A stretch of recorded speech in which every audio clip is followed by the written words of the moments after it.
God. தேவன் நம்ம வாழ்க்கையில சில தேவ திட்டங்களை நிறைவேற்றும் போது சில ஆவிக்குரிய சீக்ரெட்ஸும் வச்சிருப்பாரு.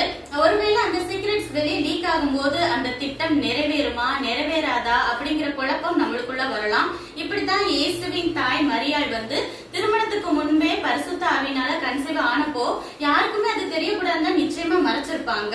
மரியாள் ரகசியத்தை காப்பாத்த தெரிஞ்சவங்கன்னு வசனமே சொல்லுது.